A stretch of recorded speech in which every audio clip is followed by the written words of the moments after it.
ሰላም ክብራት ተኸታተልትና መደብ ሄለን ታይምስ ኣብዛ ሓለፈ ናይ ኡጋንዳ ዲክታተር መራሒ ኢዲ ኣሚን ዳዳ ብዝብል ቀዳማይ ክፋል ቀሪብናልኩም ነርና እንሆ ካልኣይ ክፋል ናባኹም ነብሎ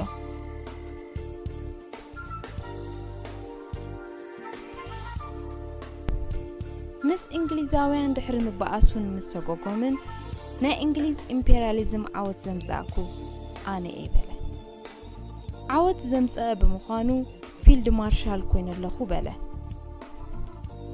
ناي جغرافي بروفيسور كوين اللخو بلا كم اون مكة مدينة خيدة حاج خوين بلا سلازي ناي مود اتا ورقة زفلتو ناي معرق متسوعيو كبور ناي عدم مود اتا بريزيدنت حاج دكتور إيد آمين دادا ناي جغرافي بروفيسور ناي انجليز امبرياليزم أب أفريقان أوغندان عوض زمزة كبهال وسنة. إذا سيامي بدبدبين بقالن كنجر كله بتخكل كتصوع علوه. بسلطان أبني مودة عمتات كبابي نإنجليز كم زسعرهم نمرججاز ناي سكوتلاند نجوس زبل سم سيامي وسخلو نبرة. أب قدمي إديامين موجوس نمركاب نزيهم سيامتات عريخا كتصوعهم أدلاي أزوتيرو بزلبسهم وتهدراوي يونيفورم زسقلهم ملاليو بناي أوغندا مكل خال سراويت ولا أيبلت النبرة برقز إذناي بزوحات أمباغنن وتهدراوي مراحتي بهاريو نا إيدي أمينغن زقادة نبرة حسابوه أب أفلبو زنت ألتلهم مدالياتات نمشت أزغر بنبر ناي كبري مجلسي أي مسألة أما نكوبو سرعو من زنت ألتلهم من مجاعتات بزحو سكم محازو تراي كم فلو يساب جيرم كريوو تانيحهم يوم كم أخوينو كم استشلمت بغلية جايزو ببحتاوين هاجرات حبرة أفريكان ناي مراحت أخيبا خاط تخلو اتوم ناي تأخيبا تساتفتي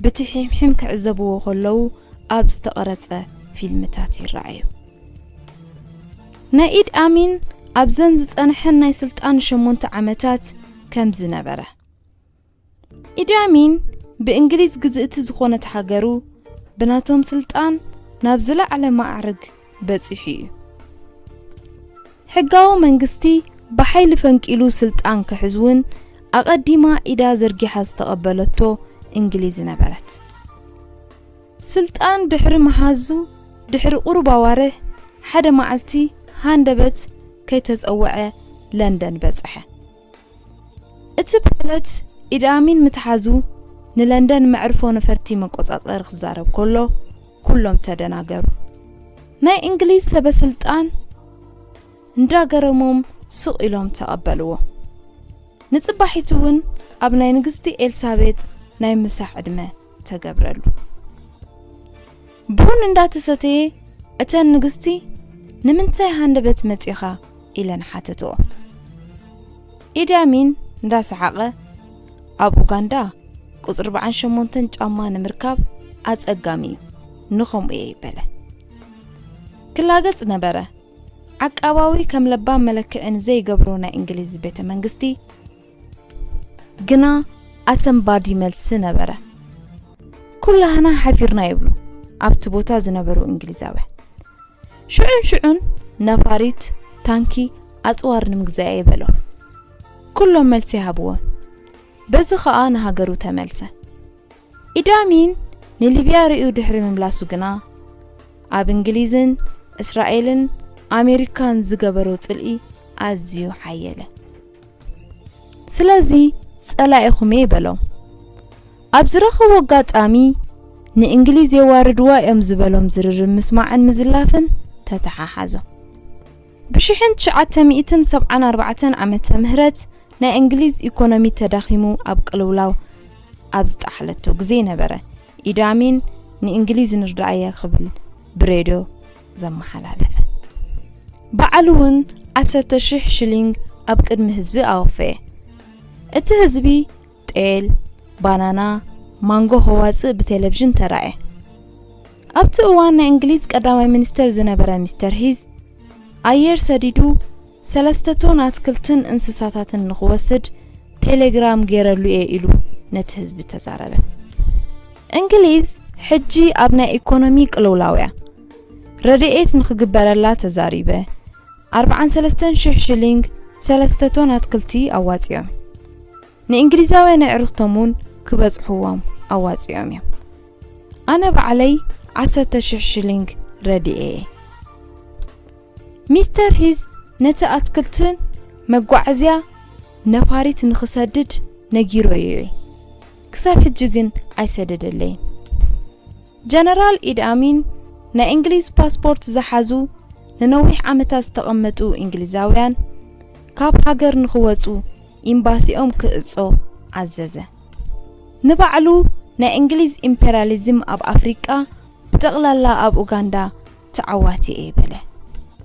ሓደ መዓልቲ ናይ እንግሊዝ ኤምባሲ ሰራሕተኛታት ኣኪቡ እንግሊዝ ኣብ ኡጋንዳ ዘብጽሕቶ በደል ተንበርኪኾም ይቕሬታ ካሕቱ ኣዘዞም። ኣሚን ኣዚዙ ማለት ከዓ እንድሕር ዘይተፈጺሙ ሓደጋ ስዒቡ ማለት እዩ። እንግሊዛውያን ክሞቱ ይደለዩን ናይ ሕልናን ናይ ክብርን ጉዳይ ገዲፎም ሓደ ኢዶም ኣልዒሎም ብብርኮም ተንበርኪኾም ይቕሬታ ሓተቱ። ኣብ ጥቕኦም ወተሃደራዊ ክዳኑ ተኸዲኑ ኢዱ ብልዕሊ ሽምጡ ገይሩ እንዳሰሓቐ ነውነጀው ዝብል ኢድ ኣሚን ይቕረ ክሳብ ዝብሎም ንደቓይቕ ተንበርከኹ።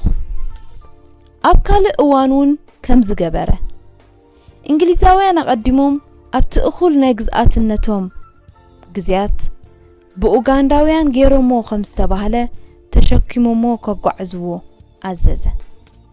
ኢድ ኣሚን ኣብ መንበሩ ተቐመጠ። እቲ መንበር ብየማነ ጸጋም ዕንጨት ተኣሲሩሉ ናይ ኡጋንዳ ባንዴራ ተሸፈነ። እቲ ገዚፍ ኢድ ኣሚን ኣብ መንበር ኮፍ ኢሉ እንግሊዛውያን ተሸኪሞሞ ረሃጾም እንዳፈሰሰ ኣብ ቅድሚ ህዝቢ ኣጓዓዝዎ። እቲ ህዝቢ የጣቕዕ። ኢድ ኣሚን በትረ መኮንኑ ዝሓዘ ኢዱ እንዳንበልበለ ይስሕቕ። እናሃለኩም ኢድ ኣሚን ዳዳ ማለት ከምዚ ዝኣመሰለ ሰብ ነበረ። ናይ ጀነራል ኢድ ኣሚን ካልእ ቀንዲ ጸላኢ እስራኤል ነበረት። ኢድ ኣሚን ኣብ እስራኤል ናይ ኮማንድነት ስልጠና ረኸበ። ስልጣን ድሕሪ መሓዙ ንመጀመርያ ግዜ ናይ ኦፊሰል ምብጻሕ ዝገበረን ብቐዳመይቲ ሚኒስተር ጎልዳ ሜር ልዑል ኣቀባብላ ዝገበረትሉ እስራኤል ነበረት። ንእስራኤላውያን ኣድናቆት ኣለኒ ይብል ነበረ። ምሽዳን ፈታዊየዩ ይብል። ኮማንድነት ኣብ እስራኤል ሰልጢነ ዝተፈረየ ርእሲ ነይሩኒ። ጀነራል ዳያን ነዚ ይፈልጥ። ንዳያን ዓዕሬ ይፈልጦ ዓርከይ ኮይኑ ነይሩ። ኣብ ገዝኡ ብዙሕ ግዜ ምሳሕን ድራርን በሊዐ። ንእስራኤል ኣብ ዝኸድክዎ ምስ ዳያን ይጸንሕ። ጎልዳሜር እውን ማሓዛያ እስራኤል ክኸይድ ከለኹ ጽቡቕ ተቐባሊት ጋሻ ነበረት። ሊብያ ኸይደ ንገዳፊ ምስ ተዘራረብኩ ጥቡቕ ምሕዝነት መስረትኩ ድሕሪ ምባሉ ብሓደ ግዜ ናይ እስራኤል ምሕዝነት ሰረዙ። ናይ እስራኤል ኤምባሲ ዓጺው ንፊልስጤም ሃቦም። ናይ ጸለምቲ መስከረም ዕጡቓት ንእስራኤላውያን ዝተሰቕሉላ ነፋሪት ንኽጨውዩ ምድጋፍ ጥራይ ዘይኮነ እንተበ ከዕርፉ ፈቐደሎም። ግና ናይ እስራኤል ኮማንዶታት ክሳብ እንተበ ከይዶም ነቶም ዝተጨውዩ ስለ ዘድሓንዎም ጽልኡ ኣዝዩ ገደደ። ስለዚ እስራኤል ወንጀለኛ ኣበለ። ምሕዝነተይ ካብ እስራኤል ናብ ዓረባት ምቕያረይ ምኽንያት እስራኤላውያን ወንጀለኛታት ስለ ዝኾኑ ይበለ። ዝእመኑ ሰባት ኣይኮኑን። ሓቂ ምዝራብ ኣይኮነሎምኒ። ናይ ፍልስጤም ስደተኛታት ብሓይሊ ወሲዶም ንፍልስጤም በአሜሪካን እንግሊዝን ከም ህያብ ግዝኣቶም ገይሮም እዮም። ሓደ ግዜ ሂትለር ካብ 6 ሚልዮን ንላዕሊ እስራኤላውያን ብምቕታሉ ወቀሶ። ዳሕራይ ንምንታይ ከምዚ ኢልካ ኢሉ ናይ ፈረንሳይ ጋዜጠኛ ሓተቶ። ኣዝዩ ሰሓቐ። ብዛዕባ ሂትለር ሓቲትካኒ ናይ ሂትለር ጸገም ሓሊፉ እዩ። ሕጂ ክንሓስብ ዘለና ብዛዕባ ናይ መጻኢ ወለዶ እዩ። ንድሕሪት ናብ ሂትለር ክንምለስ የብልና።